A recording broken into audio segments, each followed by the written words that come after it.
ପିଲାମାନେ ଆସିଗଲା ଇ admission statistics report କ'ଣ ସବୁ ଏଇ ରିପୋର୍ଟରେ ରହିଛି ସେଗୁଡ଼ାକ ଆମେ ଡିସ୍କସନ୍ କରିବା। ଆଉ କେତେ କ'ଣ ସିଟ୍ ଫାଙ୍କା ଅଛି, ଏଣ୍ଟ୍ରାନ୍ସ ଦେଇନଥିଲେ ସିଟ୍ ମିଳିବ କି କେଉଁ କଲେଜରେ ମିଳିବ ସେଇ ରିଗାର୍ଡ଼ିଂ ବି କଥା ହେବା। ତା ପୂର୍ବରୁ ଆପଣଙ୍କୁ ଛୋଟିଆ ଇନଫର୍ମେସନ୍ଟେ, ଯେଉଁମାନେ ପିଜି ଏଣ୍ଟ୍ରାନ୍ସ 2026 ପାଇଁ ବା 2026 ପାଇଁ ପ୍ରିପାରେସନ୍ କରିବା ପାଇଁ ଚାହୁଁଛନ୍ତି, ନିଶ୍ଚିତ ଭାବରେ OCS by Ranjan app download କରିବେ। ଡେସ୍କ୍ରିପ୍ସନ୍ରେ ଲିଙ୍କ୍ ଅଛି, ସେଇଠି ଆମ ସହିତ ଚାଟ୍ କରିପାରିବେ। ଚାଟ୍ କରିକି ଆଉ କୋर्सରେ एनरोल करके पढ़ापढ़ी एबेठू स्टार्ट करी पारिबे।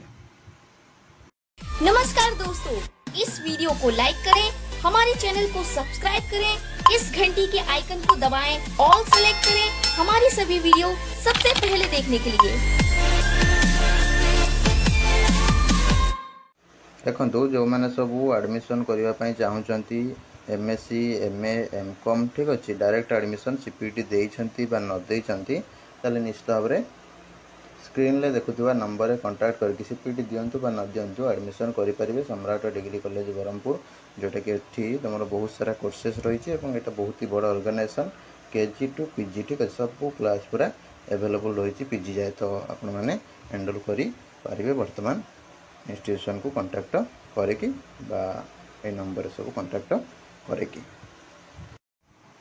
सीपीटी देइछंती बा न देइछंती जदि भी माइक्रोबायोलॉजी आउ बायोटेक्नोलॉजी रे एमएससी एडमिशन करबा को चाहूछंती डायरेक्ट एडमिशन ताले निश्चित भाव ए नंबर कांटेक्ट करके सर को बुझी पारिबे। ठीक अछि आपनकर फोर्थ सेमिस्टर एठी 22500 रही आपन कहबा गले पाखापाखि आपनकर केते हे जाउची ना 90000 पाखापाखि हे जाउची तुमर 2 वर्ष रे। तो से अनुसार आहुर भी जो डिस्काउंट चाहूछंती ताले एठी सर मन सहित कथा है कि 80000 85000 90000 जहाँ जमी सुविधा से अनुसार एडमिशन करेंगे। यहाँ सबुठ जेहतु आम थ्रो करुँच OCS बाय रंजन यूट्यूब देखिए तो से कम रही ना ऑफिशियली आपको 30,000 फोर्थ सेमिस्टर रही जो मैंने 1,20,000 पाखापाखि खर्च हो जाए जो मैंने साम्स थ्रो एडमिशन नौ ठीक है मैंने अप्लाई करके पीजी वेबसाइट थ्रो ठीक है। तो किंतु डायरेक्ट एडमिशन जो चाहूँगी से सामान प्रोसीड्यूर रही केवल फीसटा आपको कम पड़ो। College of pharmaceutical sciences Brahmapur जोटा कि बहुत ही पुराना कॉलेज एवं यहाँ फार्मासी कॉलेज भाव में बहुत ही टॉप 2 कि 3 रे थी ऑल ओडिशा रैंक रे। तो से अनुसार आपने एनरोल करेंगे। और ये बहुत सारा ऑर्गेनाइजेशन रे पिला माने काम करती पास आउट होला परे। तो आपने भी जानीपारे ये सब डिटेल्स चेक करदे वेबसाइट विजिट करके सार को कांटेक्ट करके एडमिशन करेंगे। देखो आपणकर टोटाल इंस्टीट्यूट पीजी एंट्रांस रे थ्रो रे एडमिशन जो ने 126टा वर्तमान सुधा रही ठीक अच्छे। आउे टोटाल इनटेक कैपेसिटी आप जानते 31,893 वर्तमान सुधा। तापर तुम चलित वर्ष टोटाल आप्लिकांट थे के ना हूँ 62,000 ता भर पेमेंट देते ठीक अच्छे 59,000 ठीक अच्छे 59,533।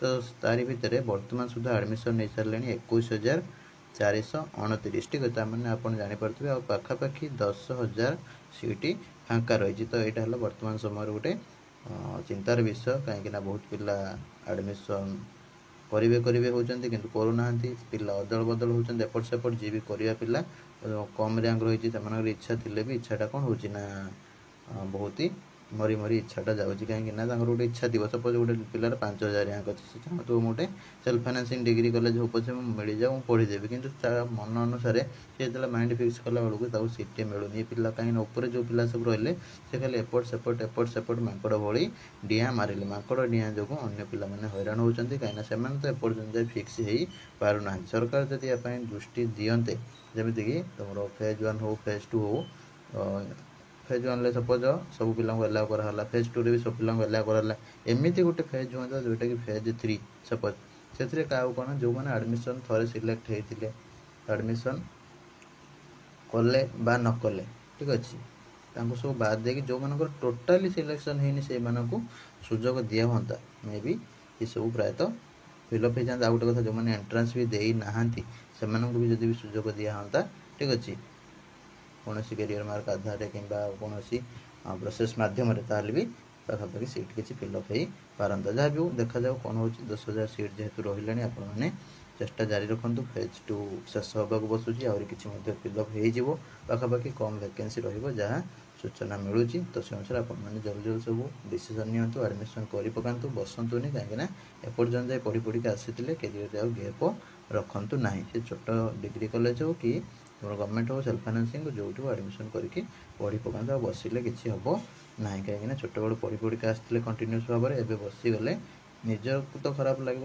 ନିଜର ବାପା ମାଆ ଶିକ୍ଷକମାନଙ୍କୁ ବି ବହୁତ ହି ଖରାପ ଲାଗିବ, କାହିଁକିନା ଆମ ପୁଅ କି ଝିଅ କି ମୋ ଛାତ୍ର କି ଛାତ୍ରୀ ପାଇଲାନି ସିଟ୍ ଭାବିକି। ରହିଲି, ନମସ୍କାର, ଜୟ ଜଗନ୍ନାଥ, ଦେଖା ହେବା ଆଗାମୀ ଭିଡ଼ିଓରେ।